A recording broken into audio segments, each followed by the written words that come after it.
안녕하십니까. 9월 15일 굿모닝 MBN 시작합니다. 먼저 오늘의 주요 뉴스입니다. 오늘 발표될 코로나19 신규 확진자 수가 다시 2,000명대, 많으면 2,100명대에 달할 것으로 예상됩니다. 수도권 확진자의 비중이 80%에 이르고 이번 추석 연휴 이동량도 지난해보다 3.5% 늘 것으로 전망돼 비수도권 확산이 우려됩니다. 이른바 고발사주 의혹이 동석자 의혹으로 번지면서 야권 대선 유력 주자인 홍준표, 윤석열 후보 측이 정면 충돌했습니다. 대검찰청이 지난해 윤 전 총장의 장모 사건 대응 문건을 만들었다는 의혹이 제기되면서 여권은 파상 공세에 나섰습니다. 어젯밤 열린 민주당 대선 경선 TV토론회에서 이재명 경기지사와 이낙연 전 대표가 기본소득 등 복지정책 공약을 놓고 또다시 설전을 벌였습니다. 국민의힘은 오늘 오전 대선 후보를 8명으로 추리는 1차 예비경선 여론조사 결과를 발표합니다.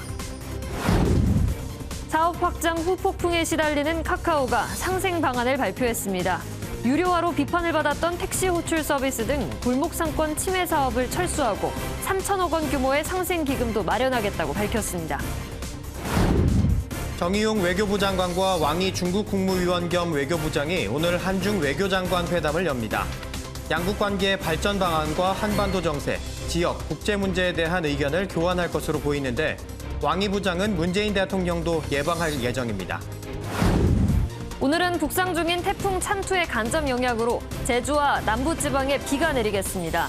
예상 강수량은 제주도 20에서 80mm, 전남과 경남 5에서 30mm로 태풍 풍랑특보가 발효된 남해와 서해상에는 시속 45에서 95km의 강풍과 매우 높은 물결이 일겠습니다.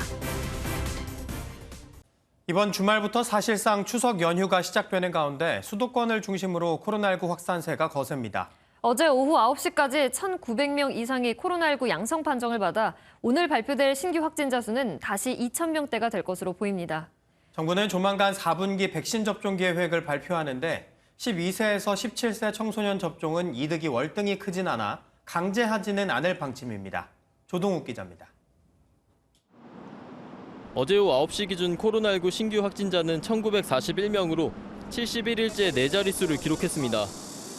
휴일 검사 건수 감소 효과가 사라진 영향으로 보이는데 오늘 발표될 신규 확진자는 최소 2,000명대가 될 것으로 보입니다. 수도권 감염이 80%를 차지했고 감염 재생산 지수는 8월 둘째 주 이후로 계속 올라가고 있어 정점을 예측하기 어려워졌습니다. 휴대전화 사용량뿐 아니라 고속도로 통행량, 신용카드 매출액 등 이동량 보조 지표가 모두 증가하고 있습니다. 최근엔 하루 평균 확진자의 80%가 수도권에서 나오고 있습니다. 전국적 이동이 본격화되기 전에 모든 방역 역량을 집중해 주시기 바랍니다. 확산세가 계속 이어지는 가운데 정부는 조만간 4분기 백신 접종 계획을 발표할 예정입니다. 이중 12에서 17세의 경우 접종 이득이 크지 않은 만큼 백신 접종을 강제하지 않을 것이라고 정부는 밝혔습니다. 임산부에 대해서는 위험 대비 이득이 높아 강력히 권고할 방침입니다. 어제부터 어린이와 임산부에 대한 독감 백신 무료 접종이 시작된 가운데 방역당국은 독감이 코로나 증세를 악화시킬 수 있는 만큼 독감 백신 접종도 꼭 해달라고 당부했습니다. MBN 뉴스 조동욱입니다. 코로나19 4차 대유행 속에서 맞는 추석 연휴엔 전국적인 이동량이 지난해보다 증가할 것으로 예측됐습니다. 정부는 이번 연휴가 전국적 재확산 여부를 가를 분수령이 될 것으로 내다보면서 선제적 진단검사를 받아달라고 당부했습니다. 김보미 기자가 보도합니다. 올해 추석 연휴 기간은 총 3,226만 명, 하루 평균 538만 명이 이동할 것으로 예측됐습니다. 지난해 추석 연휴보다 3.5% 늘어난 수준인데 특히 추석 당일에는 최대 626만 명이 이동할 것으로 보입니다. 이 기간 고속도로를 이용하는 차량은 하루 평균 472만 대로 지난해보다 7.7%가량 늘어날 전망입니다. 코로나 확진자 수가 1,600명대로 지난해 추석 때보다 3배 이상 많은 상황이지만 추석 연휴 이동량은 오히려 증가해 정부는 방역에 초점을 맞춘 교통 대책을 실시하겠다고 밝혔습니다. 감염 우려 등으로 자가용에 대한 이용이 증가할 것으로 예상됩니다. 휴게소와 또 졸음쉼터 등 휴게 시설에 대한 방역을 강화하겠습니다. 휴게소 출입구에 대해서 동선을 분리하고 우선 고속도로 휴게소는 포장 판매만 허용하고 실내 테이블 운영을 중단합니다. 주요 휴게소 9곳에는 임시 선별 검사소를 운영해 이동 중 진단 검사도 지원하기로 했습니다. 명절 때마다 사흘간 면제했던 고속도로 통행료도 지난 설과 마찬가지로 정상 부과합니다. 정부는 건강과 안전을 위해서라도 최소한의 이동과 모임을 당부하며 사전 예방접종이나 코로나19 진단검사를 받을 것을 권고했습니다. MBN 뉴스 김봄입니다. 미국의 코로나19 신규 확진자가 8개월 만에 또다시 하루 평균 17만 명을 넘어섰습니다. 델타 변이 확산으로 중환자실 부족 현상까지 나타나고 있는데 그나마 다음 주부터 시행되는 부스터샷에 기대를 걸고 있습니다. 워싱턴에서 최중락 특파원입니다. 뉴욕타임스는 미국의 지난 7일간 하루 평균 신규 코로나19 확진자를 17만 2,400여 명으로 집계했습니다. 최고치를 보였던 1월 이후 8개월 만에 또다시 17만 명을 넘어섰고 2주 전보다 8% 증가한 수치입니다. 하루 평균 사망자는 1,827명, 2주 전보다 36%나 증가했습니다. 델타 변이가 확산하면서 미 남부 병원에선 중환자실 부족 현상이 위험할 정도인 것으로 나타났습니다. 엘라베마주와 플로리다주에서는 중환자실에 들어가지 못하는 환자들이 넘쳐났고 텍사스주는 중환자실 점유율이 95%를 넘겼습니다. 미국 소아과학회에 따르면 어린이 코로나 확진자도 최근 일주일 24만 3천여 명으로 지난달보다 3.4배 증가했습니다. 특히 뉴욕시의 초중고교생 100만 명의 아이들이 이번 주부터 18개월 만에 다시 등교를 시작하면서 기쁨과 함께 불안감도 커지고 있습니다. It is happening. School is back in New York City. Look at these beautiful kids. Ready for school again. Are you ready? Are you ready? 그래도 다음 주 20일부터는 3차 백신 접종, 부스터샷이 시작되고 연말에는 12세 미만 백신 접종 가능성도 있어 코로나 확산 저지의 분수령이 될 것으로 기대하고 있습니다. 워싱턴에서 MBN 뉴스 최중락입니다. 국회 법사위에서는 윤석열 전 검찰총장의 고발 사주 의혹과 관련해 여야 공방이 벌어졌습니다. 박범계 법무장관은 이번 사건의 핵심 의혹인 이 텔레그램으로 고발장을 전달한 인물이 손준성 검사가 맞다고 답해 파장이 커질 전망입니다. 선한빛 기자가 보도합니다. 국회에 나온 박범계 법무장관은 현재까지 확인된 일부 의혹의 사실관계에 대해 밝혔습니다. 박 장관은 제보자 조성은 씨에게 김웅 의원이 고발장을 전달할 때 텔레그램에 나오는 이름인 손준성은 당시 대검 수사정보정책관으로 확인됐다는 취지의 발언을 했습니다. 이 손준성 보냄이 검사 그 손준성이 보낸 것으로 사실상 봐도 되는 것 아니겠습니까? 무리가 없겠습니다. 네. 국민의힘 의원들은 박범계 장관의 정치적 중립성 문제를 집중적으로 공격했습니다. 그 윤석열 전 총장에 불리한 것은 지금 정관석화로 좀 하시는 그러한 유감의 말씀을 드리고요. 다시 한번 물어봐 주십시오. 아니 잠깐만요. 지금 방금 잠시만. 민주당 의원들은 윤석열 전 검찰총장을 비호하지 말라고 비판했습니다. 법사위에서 얘기하시는 야당 의원님들 보면 지금 윤석열 후보의 캠프에 계신 분들이에요. 그분들이 지금 질문하시는 게 지금 법사위를 가지고 노는 겁니까? 뭡니까?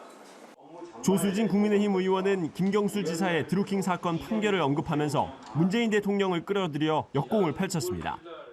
이것은 문재인 대통령의 여론 공작 사주 의혹이죠. 아니 의혹도 아니죠. 대법원 판결이 났으니까. 박 장관은 대검이 윤석열 전 총장의 혐의 적용이 어렵다는 잠정 결론을 내렸다는 언론 보도에 대해서 보고받은 바 없다고 선을 그었습니다. MBN 뉴스 선한빛입니다. 국민의힘에서는 조성은 씨와 박지원 국정원장의 지난달 회동에 홍준표 캠프 인사가 참여했느냐를 놓고 신경전이 펼쳐졌습니다. 당사자는 물론 홍 후보 측 인사 역시 회동에 참석한 적이 없다고 밝히면서 홍준표, 윤석열 캠프의 충돌로 비화되고 있습니다. 황재헌 기자가 보도합니다. 윤석열 후보 측은 그제 조성은 씨와 박지원 국정원장 그리고 둘의 회동 때 동석한 인사라며 성명 불상 1인 등 3명을 공수처에 고발했습니다. 고발장에는 이 불상의 1인이 특정 대선 캠프 소속이라고 명시했습니다. 당과 캠프에서 들었는데 그 자리에 동석자가 있다고 합니다. 그걸 거의 확인한 사람들도 있다고 하고 조 씨는 물론 박 원장도 동석자가 없다고 주장했지만 정치권에서 홍준표 캠프 인사설이 돌자 홍준표 후보가 강하게 반발했습니다. 그 사람들 공격수로 따지면 그 초보 공격수입니다. 그 사람들이 나를 공격할 만한 그런 감이 되는 사람들이 아니죠. 동석자로 지목된 이필영 홍준표 캠프 제1조직본부장은 MBN과의 통화 등에서 국정원을 떠난 지 7년이 넘었고 조 씨와 박 원장 모두 평생 연락 한 번 안 해본 사람들이라고 말했습니다. 이어 윤 후보가 지지율이 떨어지니 고발 사주 의혹을 정치 공작으로 몰아가는 것이라고 주장했습니다. 양 캠프의 날선 신경전 속에 출범한 공명선거 추진단 김재원 단장은 박 원장의 관여 여부를 집중 파헤치겠다고 강조했습니다. MBN 뉴스 황재현입니다. 이재명 경기지사는 성남 대장동 개발 사업과 관련해 특혜 논란 의혹에 휩싸였습니다. 말도 안 되는 억측이라며 긴급 기자회견까지 열었지만 야권에서는 공수처 수사를 촉구하고 나섰습니다. 강대엽 기자가 보도합니다. 경기 성남시 대장지구의 아파트 마무리 공사가 한창입니다. 29만여 평의 땅에 5,900여 가구가 들어오는데 사업비만 1조 1,500억 원에 달합니다. 그런데 이재명 경기지사가 성남시장이었을 당시 특정 업체에 개발 이익을 몰아준 게 아니냐는 의혹이 불거졌습니다. 밀어줄 만한 데가 아니고 시원찮은 회사 거기다가 밀어줘가지고 그런 식으로 했다는 얘기인데 실은 건 잘 모르겠고. 이 사업은 성남도시개발공사가 민간과 공동으로 만든 성남의 뜰이란 컨소시엄이 진행하고 있는데 화천대유라는 업체가 도마에 올랐습니다. 5천만 원을 컨소시엄에 출자하고 3년 동안 배당금으로 577억 원을 가져갔다는 게 논란의 핵심입니다. 화천대유는 언론인 출신 A씨가 대주주로 있는 곳인데 현직 일대 이 지사와 인터뷰도 진행한 것으로 파악됐습니다. 논란이 확산하자 이 지사는 긴급 기자회견을 열고 관련 의혹을 조목조목 반박했습니다. 근거 없는 마타도식 네거티브를 하고 제가 마치 수의계약으로 특정 사업자를 지정했다고 하는데 금융기관들 컨소시엄 3개를 공모해서 입찰 심사한 것입니다.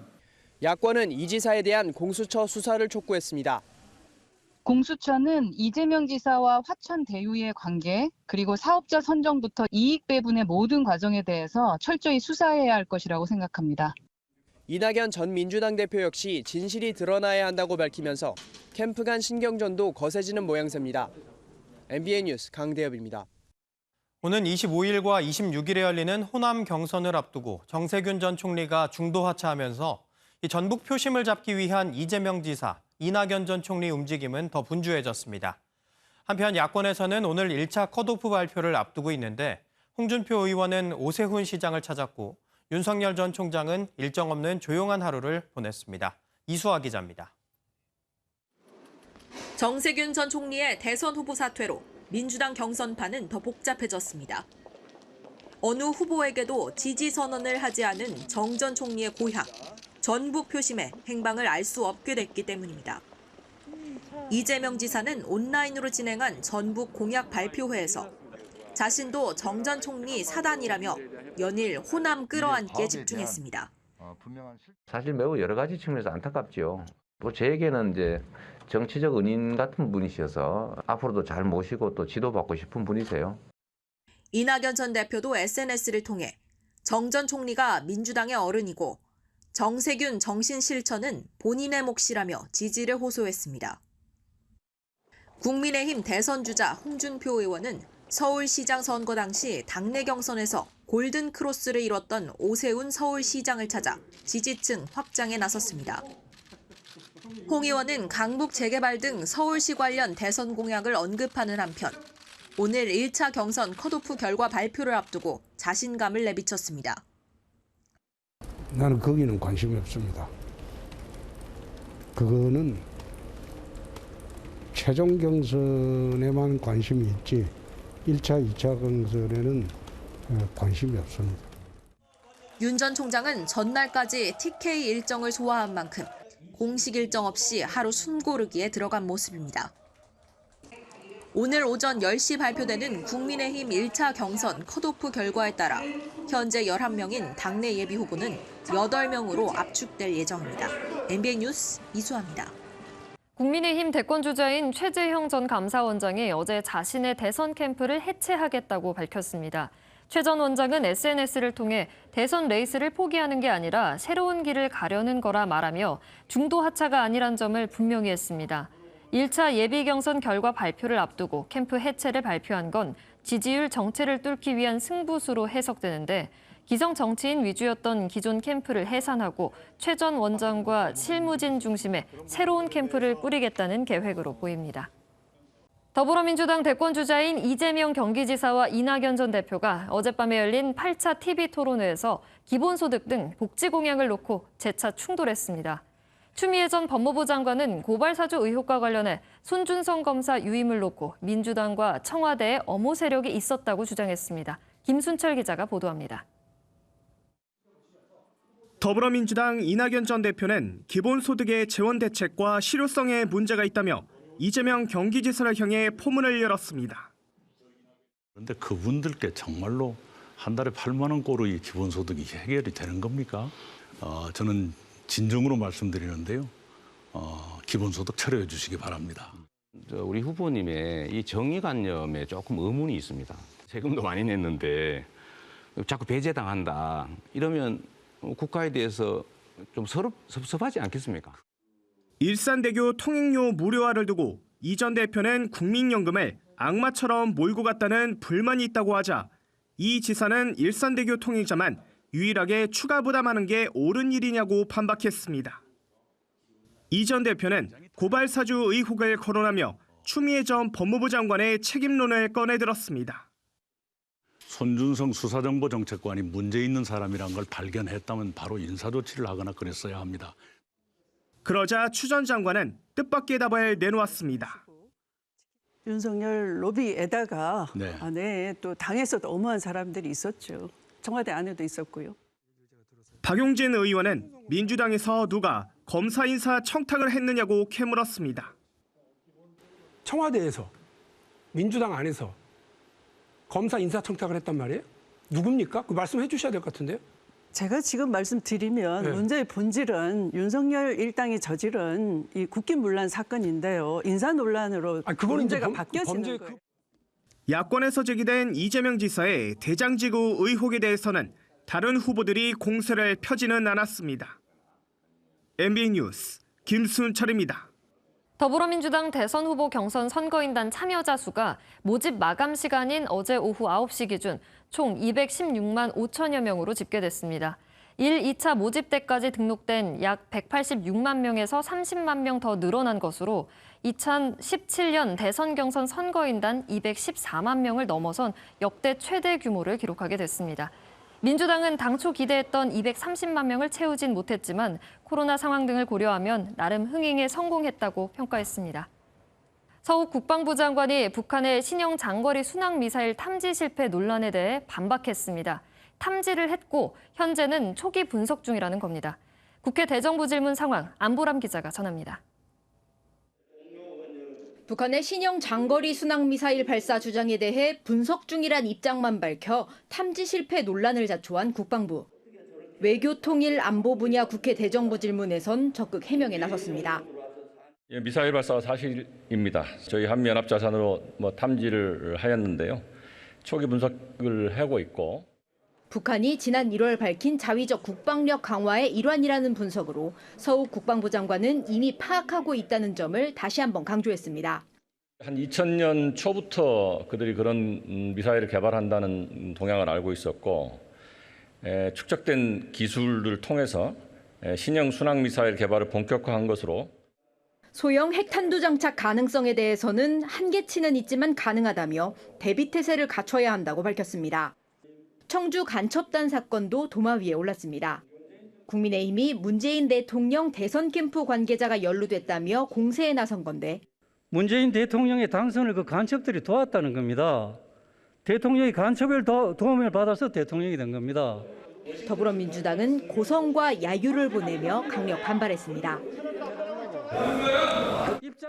MBN 뉴스 안보람입니다. 한국과 미국, 일본, 3국 북핵 수석 대표는 어제 일본 도쿄에서 만나 완전한 비핵화 달성을 위한 대화가 시급하다고 뜻을 모았습니다. 오늘은 한중 외교장관이 서울에서 만나 양국 관계와 한반도 정세 등을 논의합니다. 박은채 기자가 보도합니다. 3개월 만에 다시 만난 한미일 북핵 수석 대표는 북한의 순항 미사일 시험 발사 사태에 대해 한미일 3국의 협력이 필요하다는 데 뜻을 같이 했습니다. Recent developments in the DPRK are a reminder of the importance of close communication and cooperation among our countries. 성김 대표는 비핵화 진전과 관계없이 미국은 인도적 대북 지원을 하겠다고 밝혔고 우리 외교부도 관련 협의를 진행하고 있다고 말했습니다. 북한과의 인도적 협력 사업에 대해서 수석 대표 간의 협의를 충분히 가졌고요. 이제 실무 간의 기술적인 사안에 대한 협의를 남겨두고 있는 상황입니다. 후나코시 일본 외무성 아시아 대양주 국장은 일본 정부는 북한의 위협이 확장되지 않도록 지지하겠다고 강조했습니다. 이런 가운데 왕이 중국 외교부장은 어제 저녁 1박 2일 일정으로 방한했습니다. 10개월 만에 한국을 찾은 왕이 외교부장은 오늘 한중 외교장관 회담을 갖고 내년 한중 수교 30주년을 앞두고 소통을 강화할 예정입니다. 특히 최근 북한의 군사 행동을 둘러싸고 왕이 부장의 대북 대미 메시지에도 관심이 쏠리고 있습니다. 또 청와대를 찾아 문 대통령을 예방할 예정인데 이 자리에서 동계올림픽 개막식에 문 대통령의 참석을 요청할 가능성도 거론됩니다. MBN 뉴스 박은채입니다. 추석 대목을 노리고 꼼수를 부리는 걸까요? 중국산 쌀로 만든 한과와 중국산 젓갈 등을 원산지 표시 없이 팔던 식품업소들이 줄줄이 적발됐습니다. 정주영 기자입니다. 서울시 민생사법경찰단이 반찬 가게에 들이닥쳤습니다. 냉장고에 유통기한이 지난 제품은 없는지, 식재료의 원산지는 어디인지 들여다봅니다. 이 반찬 가게는 원산지를 표시하지 않고 중국산 젓갈을 팔다 적발됐습니다. 한과 가게에는 중국산 쌀로 만들고도 원산지 표시 없이 파는 한과가 한무더기입니다. 전집 냉장고에서는 수상한 양념 초고추장이 발견됐습니다. 유통기한이 6개월 가까이 지났지만 변명만 늘어놓습니다. 서울시가 추석을 앞두고 추석 성수식품 판매업소 60곳을 점검한 결과 9곳이 원산지 미표시와 유통기한 경과 등으로 적발됐습니다. 식품 안전을 저해하는 위법 행위를 발견 시에는 120 다산콜센터 응답소 서울시 민생침해 범죄 신고센터로 신고해 주시기 바랍니다. 원산지를 표시하지 않으면 1,000만 원 이하의 과태료가 부과됩니다. MBN 뉴스 정주영입니다. 문재인 대통령이 방탄소년단의 미래문화특사 임명장과 원활한 활동을 위한 외교관 여권을 수여했습니다. 방탄소년단은 다음 주 문 대통령과 함께 미국 뉴욕에서 열리는 유엔 총회에 참석하는 것으로 본격적인 특사 활동을 시작합니다. 조창훈 기자입니다. 문재인 대통령이 방탄소년단을 청와대로 초청해 미래 세대와 문화를 위한 특사 임명장을 수여했습니다. 김남중 미래 세대와 문화를 위한 대통령 특별사절에 임한. 붉은 표지의 외교관 여권을 받아든 방탄소년단은 다음 주 문 대통령과 유엔 총회에 동행하는 것으로 본격적인 특사 활동을 시작합니다. 오는 20일에는 지속가능 발전 목표를 위한 SDG 모먼트 행사에 참석해 연설하고 영상으로 퍼포먼스를 선보일 예정입니다. 이어지는 환담에서 문 대통령은 유엔에서 청년을 대표해 BTS에 참여를 요청했다며 특사를 수락해준 데 대해 감사의 뜻을 전했습니다. 외국 정상들을 만나면 BTS 이야기로 대화를 시작하는 경우가 많다면서 외교 활동이 수월해진 경험도 공유했습니다. 방탄소년단 리더 RM은 받은 사랑을 보답할 방법을 늘 고민하고 있었는데 좋은 기회를 주셔서 영광이라며 열심히 해보겠다고 답했습니다. MBN 뉴스 조창훈입니다. 중국은 물의를 일으킨 연예인을 퇴출시키고 지나친 팬덤에 칼날을 들이대는 등 대중문화계 군기잡기에 한창인데요. 이런 홍색 정풍 움직임이 사이버 공간까지 확대되고 있습니다. 중국 공산당은 시진핑 사상으로 인터넷 문화를 건설하겠다고 밝혔습니다. 정설민 기자가 보도합니다.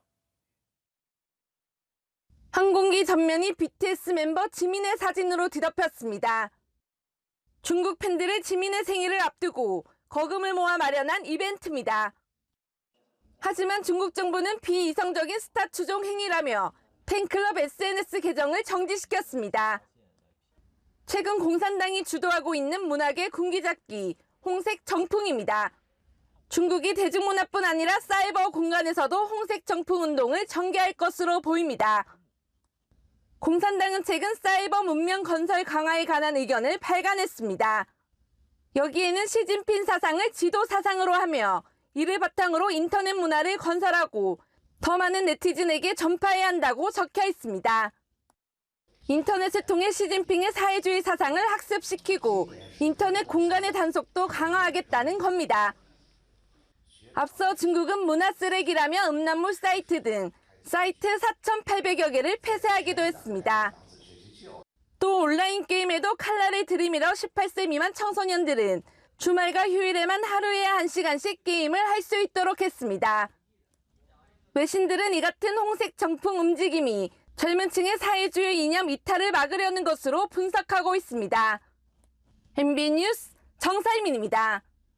MBN과 한국여성유권자연맹이 주관한 참 괜찮은 의원상에 김상희 국회 부의장, 김성원 의원 등 6명이 이름을 올렸습니다. 아동학대 근절과 기후위기 대응 등에 앞장선 의원들의 노력이 눈길을 끌었습니다.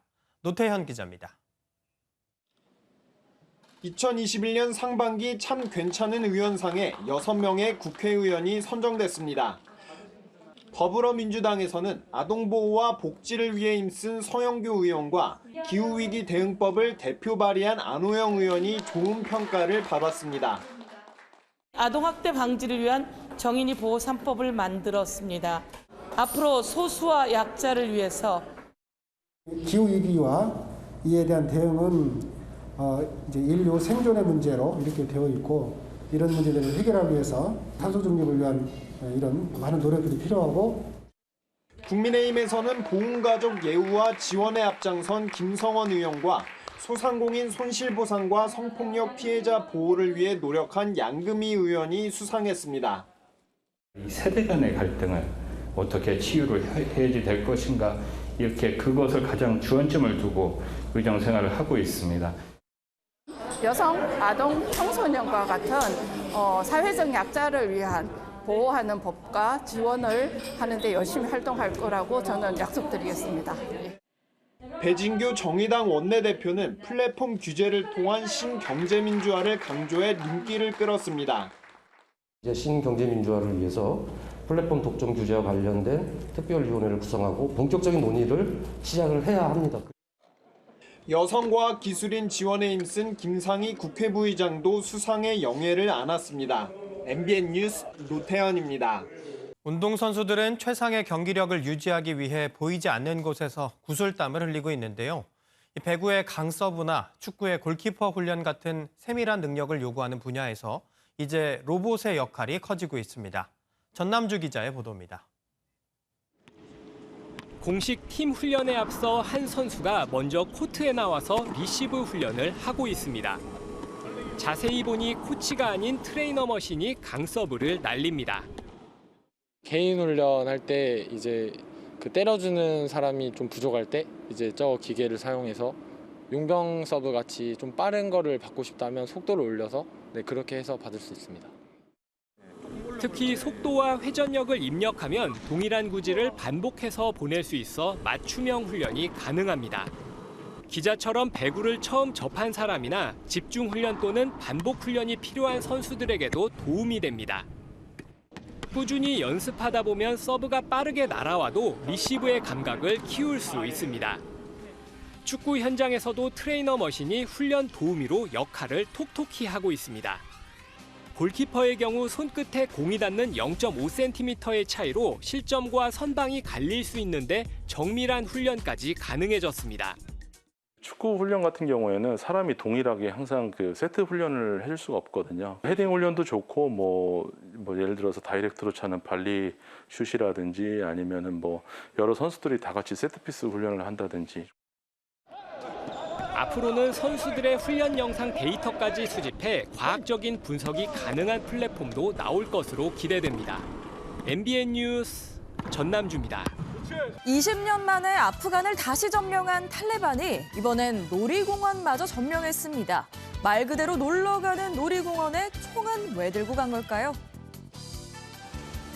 탈레반 대원들이 범퍼카를 타며 즐거워하고 있습니다. 가족 단위 관람객들로 가득 차야 할 놀이공원은 아주 휑한데요. 사격 게임마저 살벌하게 만들어버리며 때로 몰려다니니 다들 알아서 피하는 것 같습니다. 놀이공원마저 싸늘하게 할 정도인데 다른 곳에선 오죽할까요?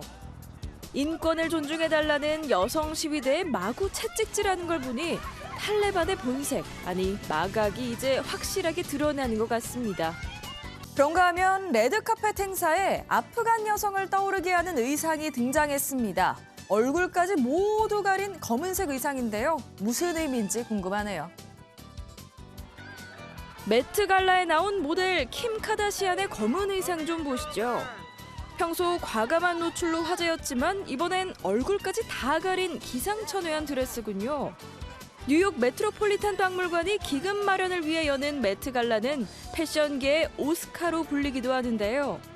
함께 참석한 전 남편 카니에 웨스트의 패션도 못지않습니다.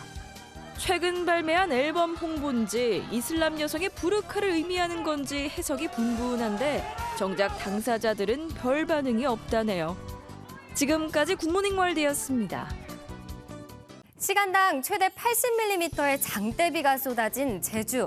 제14호 태풍 찬투의 간접 영향으로 제주에는 어제까지 500mm가 넘는 폭우가 쏟아지면서 곳곳에서 피해도 속출하고 있습니다.